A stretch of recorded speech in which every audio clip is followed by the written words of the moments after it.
সম্মানিত দর্শক এবং শ্রোতাবৃন্দ, আমি যশোরী বাংলাদেশি সেবা পার্টির পক্ষ থেকে আপনাদের সকলকে জানাই আসসালামু আলাইকুম রহমতুল্লাহ। মনে রাখবেন, কারোর কারণে এবং কোনোভাবে যদি আওয়ামী লীগ পুনরায় বাংলাদেশে ফেরত আসে, তাহলে এদেশ স্বাধীন তো কাগজে কলমে থাকবে, কিন্তু সবাই ভারতের অধীনে পরাধীন হয়ে জীবন কাটাবে। আর স্বাধীনতা নিয়েই রব্বানী কনস্টিটিউশন বলছে 18 নম্বর সূরা আল কাহফের 29 নম্বর আয়াতে, ওয়াকুলিল হাক্কু মির রব্বিকুম ফামান শাআ ফালিয়ুমিন ওয়ামান শাআ ফালিয়াকফুর ইন্না আ'তাদনা লিয-যালিমিনা নারান আহাতা বিহিম সুরাদিকুহা ওয়া ইয়াস্তাগীথু ইগাথু বিমাইন কালমুহলি ইয়াশবিল ওয়ুজুহ বি'সা শারাবু ওয়া সাআত মুরতাফাকা। তুমি বলে দাও, তোমাদের রবের কাছ থেকেই তো এই সত্য এসেছে। যার খুশি সেই ঈমান আনবে, আর যার খুশি সেই কুফরির মাধ্যমে অস্বীকার করতে পারবে। একেই বলে কোরআনের দৃষ্টিতে আজকের আল্লাহ তাআলা শান্তির পৃথিবীর 900 কোটি মানুষের পূর্ণ স্বাধীনতা। কিন্তু যারা রব্বানী বিধানের বিপরীত চলবে তাদেরকে আল্লাহ শাস্তি দিবেন। তাই আল্লাহ বলছেন, আমি অপরাধীদের জন্য আগুন তৈরি করে রেখেছি, তার বেড়া তাদেরকে চারিদিক থেকে ঘিরে রাখবে। তারা যখন ফরিয়াদ করবে তখন তাদেরকে এমন ফুটন্ত পানি দিয়ে তাদের ফরিয়াদ পুরা করা হবে, তা যেন গলানো তামা, মুখ তাতে সিদ্ধ হয়ে যাবে। কত নিকৃষ্ট পানীয় আর বিশ্রামের জন্য কত জঘন্য জায়গা। আমাদের ইতিহাস কি বলে? আমাদের ইতিহাস, এই বাঙালি জাতি কখনো ইংরেজদের হাতে পিটেছে, কখনো হিন্দুস্তানিদের হাতে পিটেছে, কখনো পাকিস্তানিদের হাতে পিটেছে। এখন নতুন করে আবার যদি ভারতের পেটে চলে যায়, তাহলে সামান্য কিছু দেশদ্রোহীদের কারণেই চলে যাবে। আর তখন যে পিটনি খাবে, ওই পিটনি কন্টিনিউ চলবে।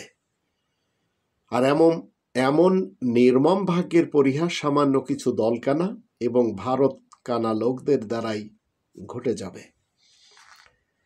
তো স্বাধীনতার উদ্দেশ্য হলো, ডক্টর মোহাম্মদ ইউনূস স্যার যেভাবে বলেছেন, আমরা 18 কোটি মানুষ, একটি ফ্যামিলির, একটি পরিবারের। এখানে সবাই ন্যায় বিচার পাবে। কে হিন্দু, কে মুসলমান, কে বৌদ্ধ, কে খ্রিস্টান, এগুলি দেখবে না। তো এমন দেশ গড়ার জন্য আসুন আমরা সবাই ডক্টর মোহাম্মদ ইউনূস স্যারের সাথে দেই। আমি বাংলাদেশি সেবা পার্টির পরিচালক হিসেবে ওনার সাথেই দিয়ে চলেছি। রব্বানী কনস্টিটিউশন মতে আমরা দেখেই চলেছি, যখন কনস্টিটিউশনের বিপক্ষে যাবেন তখন আমরা আবার ওনার বিপক্ষে কথা বলবো।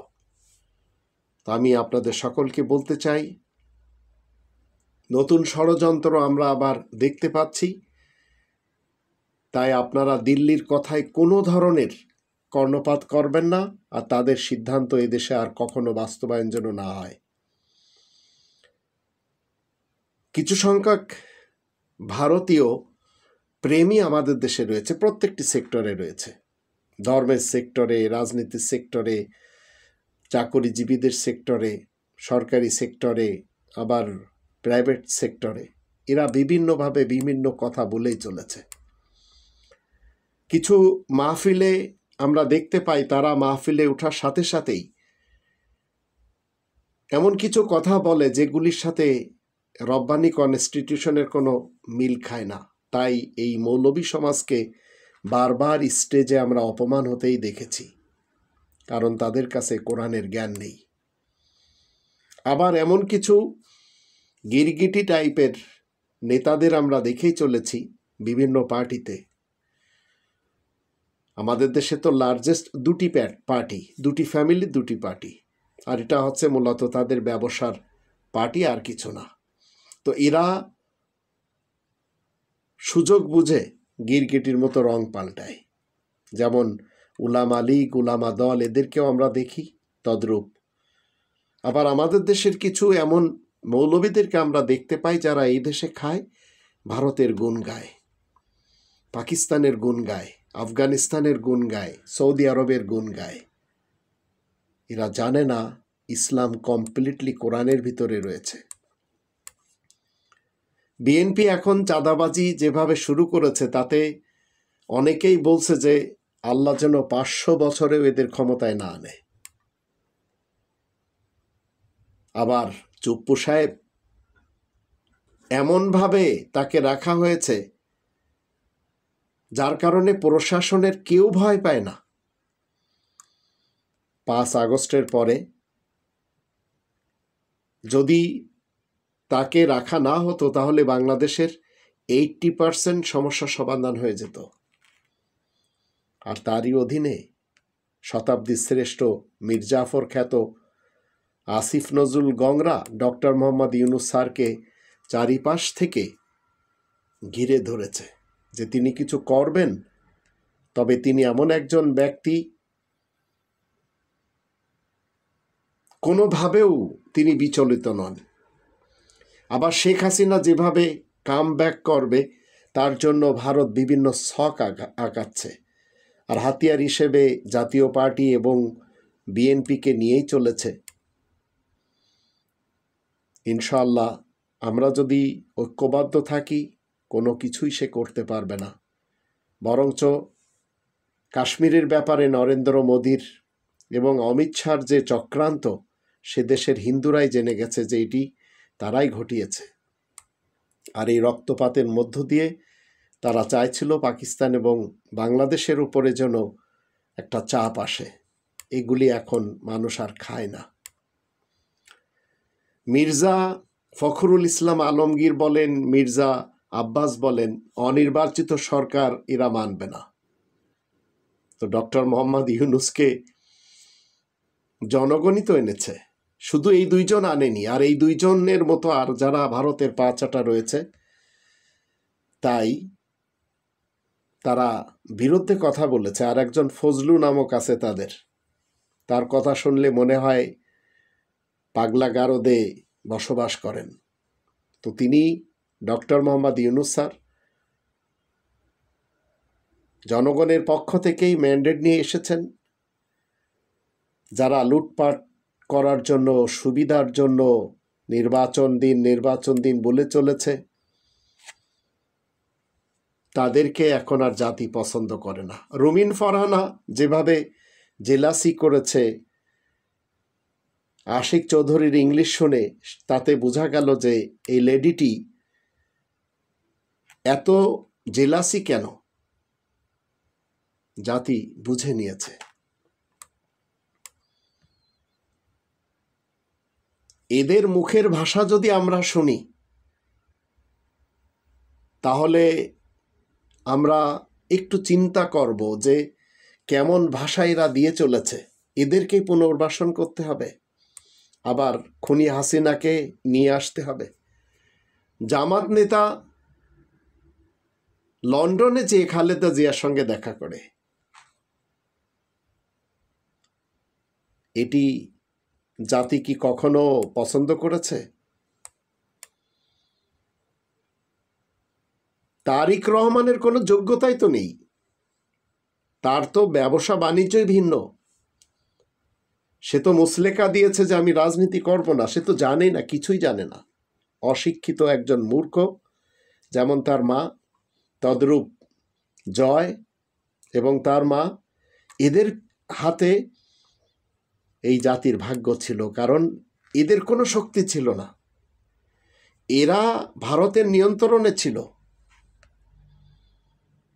তাই এখন বিএনপির কিছু অপদার্থরা বলে চলেছে ডক্টর ইউনূস সাহেবের ব্যাপারে, সম্ভবত উনি খুব তাড়াতাড়ি নির্বাচন দিবেন না। তো এত নির্বাচনের কথা আপনারা কেন বলে চলেছেন? দেশ তো উনি গড়ে দিচ্ছে আমাদের। আর যেসব হুজুরেরা ওনাকে সুদখোর, সুদের কারিগর বলে চলেছিলেন, তাদের বিরুদ্ধে আবার আর এক হুজুর সমাজ দাঁড়িয়ে গেছে। আবার জাতি বলছে যে ডক্টর ইউনূস তো আমাদের হৃদয়, আমরা তাকেই চাই। কেউ বলছে 5 বছর থাকুক, কেউ বলছে 10 বছর থাকুক, কেউ বলছেন যে যতদিন তিনি হায়াতে আছেন ততদিন থাকুক। মনে রাখবেন, স্বাধীনতা যদি এবার আপনাদের হাত থেকে চলে যায় আর ডক্টর মোহাম্মদ ইউনূস স্যারের মাধ্যম দিয়ে যদি সংস্কারকে স্থায়িত্ব না করা যায়, তখনই এই ভারতের দালালরাই আবার ক্ষমতায় আসবে। আপনাদের আর কোনোভাবেও সুযোগ দেওয়া হবে না বাঁচার। আপনারা বাঁচার মতো বাঁচবেনও না এবং মরার মতো মরবেনও না। তা আসুন আমরা মুখের উপর সত্যি বলতে শুরু করি। দেখবেন ধীরে ধীরে অনেক লোক দূরে সরে যাবে, আর যারা থেকে যাবে তাদের নিয়ে আমরা দেশ গড়ি। দেখবেন অনেক ভালো কিছু হয়ে যাচ্ছে। আজ অনেক নেতাদের, বিএনপি নেতাদের ভাষণের মাঝে চাঁদাবাজ চাঁদাবাজ নামে স্লোগান দেওয়া হচ্ছে, বিএনপি চাঁদাবাজ, কারণ তাদের ভিতরেও তিক্ত হয়ে গেছে মানুষ। জামাত ইসলামের আমরা যদি দেখি, তারা মন্দিরে যেয়ে, পূজা মণ্ডপে যেয়ে সেখানে গীতা পাঠ করছে, মুখস্থ বিদ্যা। আবার আর এক শ্রেণীর মৌলবীরা বলছে এটাও তো কেয়ামতের আলামত। তো দুমুখ একটি পার্টি হচ্ছে জামাত শিবির বা জামাত ইসলাম। এদের পাকিস্তান থেকেই দেখা গেছে। ভারতের লোক এখন মোদির বিরুদ্ধে সোচ্চার হয়ে গেছে এবং তারা বলছে যে মোদিজি, তোমাকে আমরা ভুলিনি। নোট বাতিলে তোমার ব্যর্থতা, 15 লক্ষ টাকা কারোর অ্যাকাউন্টে আসেনি, বছরে 2 কোটি বেকারের চাকরি কারোর হয়নি, কালো টাকা ফেরত আসেনি, উন্নয়নশীল দেশের তালিকা থেকে ভারত বাদ পড়েছে, বিশ্ব ক্ষুধা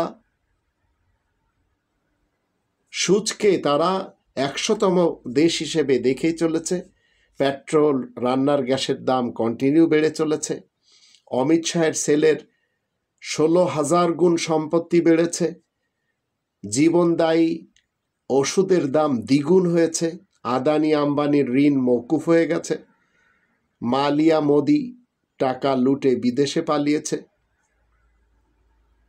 এখন কেউ মোদির সাথে দিতে চাচ্ছে না, গুটি কতক লোক ছাড়া। আবার জয় বাহাদুর কি বলছে, আমার মা কিছুই করেনি, যা করার তার লোকেরা করেছে, আমার মা শেখ হাসিনা নির্দোষ। এরপরেও আপনারা তাকে আনতে চাচ্ছেন। আবার কেউ কেউ বলে চলেছেন, হিন্দুদের একজন বলেছে যে আমরা না হয় একবার জামাত ইসলামীকে ক্ষমতায় বসাই। এটিও ভারতের একটি প্ল্যান, যা এদের মুখ থেকে বেরোচ্ছে।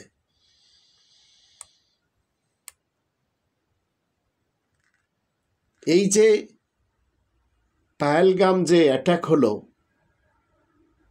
আবার হিন্দু বলে মেরেছে, বিজেপি যে নোংরামি কত করতে পারে, তো সে দেশের বড় বড় আইনজীবীরা, বড় বড় শিক্ষিতরা বলে দিয়েছে যে এগুলি হচ্ছে মোদি তার বাচ্চাদের দিয়ে করায় পাকিস্তানের উপরে দোষ দিচ্ছে।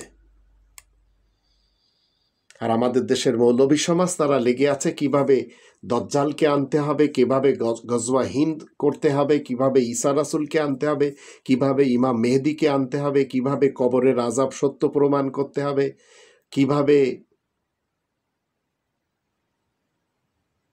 মুখ ঢাকা বোরকা পরাতে হবে। এগুলির কথা কোরআনে নেই, কিন্তু আমাদের দেশ নষ্ট করার পিছনে 2 শ্রেণীর লোক। এই 2 শ্রেণী ভারত প্রেমী, এদের তীর্থস্থান ভারত। দুর্নীতিবাজ পলিটিশিয়ান, ধর্মজীবী মোল্লা। তো ডক্টর মোহাম্মদ ইউনূস স্যার কি করবেন? আমাদের দেশের মাদ্রাসাগুলিতে শিক্ষা কি দেওয়া হচ্ছে? ঢিলা ডান হাত দিয়ে নিতে হবে না বাম হাত দিয়ে নিতে হবে? কয়টা নিতে হবে? ঘুমাতে হবে কিভাবে? পায়খানা কিভাবে করতে হবে? এই হচ্ছে হুজুরদের ধর্ম। তো এই সব করতে যেয়ে যদি আবার খুনি হাসিনা এসে যায়, মনে রাখবেন এই দেশটি ভারতের পেটে চলে যাবে। মির্জা ফখরুলের মেয়ে ডাইরেক্ট বলছে যে আমি বাবার থেকে ডক্টর মোহাম্মদ ইউনূস স্যারকে অনেক বেশি ভালোবাসি। আর এই কথাটি নিজ দেশে থাকলে বলতে পারতো না, আজ থাকে ভিন দেশে, অস্ট্রেলিয়ায়। তো যোগ্যতা সম্পন্ন ব্যক্তি আমরা ডক্টর ইউনূস স্যারকে পেয়েছি, কোনোভাবে যদি আমরা তাকে খোয়াইয়ে ফেলি, মনে রাখবেন আমাদের কপাল পুড়বে। সারা দেশের সকল মানুষ চাচ্ছে ডক্টর ইউনূস স্যার ক্ষমতায় থাকুক, গুটি কতক লোক চাচ্ছে না। আর ভারতের পেটে এসে গেলে আপনারা স্বাধীনতা কি জিনিস ভুলেই যাবেন। অনেক শিক্ষিতরা এখন বলছে বিএনপি আওয়ামী লীগ একই, আর এরা ফরহাদ মাজার সাহেব তো বলেছেন তরুণদেরকে বাঁচতে দেবে না যদি ক্ষমতায় এসে যায়। আর তরুণদের ভিতরে যে পার্টি তৈরি হয়েছে, সেই পার্টির আপনারা দেখলেন আমার একটি ভিডিওতে, যেই পার্টি আমি বিলুপ্ত চাই, কারণ পার্টি এখনো ফুলফিল হয়নি 400 কোটি টাকার দুর্নীতি।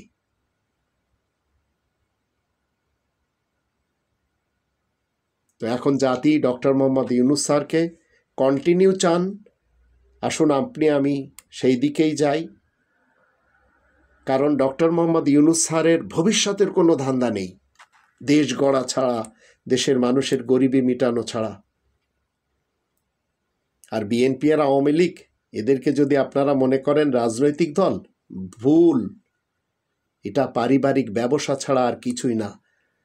একদল জিয়াউর রহমানের নাম ভাঙিয়ে খায়, একদল মুজিবুর রহমানের নাম ভাঙিয়ে খায়, আবার মাঝে নিয়ে এসেছে মুক্তিযোদ্ধার চেতনা।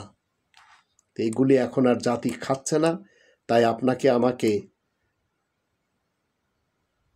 ডক্টর মোহাম্মদ ইউনূস স্যারকে সম্মান দিতে হবে, এবং কোনোভাবেও যেন তিনি আমাদের হাতছাড়া না হয়ে যান, তাকে কাজ করার আসুন আমরা সুযোগ করে দিই। নইলে এই দেশ ভারতের যেভাবে এখন বিভিন্নভাবে ষড়যন্ত্র, তাতে এই দেশ যদি বিএনপির হাতে যায় তারপরেও আওয়ামী লীগের হাতে চলে যাবে।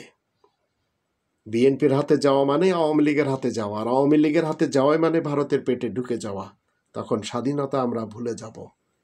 তাই আসুন রব্বানি বিধান মতে যে আয়াতটি আপনাদের সামনে আমি তুলে ধরেছিলাম, সেই আয়াত মতে আমরা সম্প্রীতির সাথে 17 নম্বর সূরা বানী ইসরাইলের 70 নম্বর আয়াতে আল্লাহ বলেছেন, ওয়ালাকাদ কাররামনা বানী আদম। বানী আদমকে আল্লাহ সম্মান দিয়েছেন, সেই সম্মানের সাথে আমরা একে অপরের সাথে বাঁচি। আল্লাহ আমাদের সেই তৌফিক দান করুন। ওই আকাশে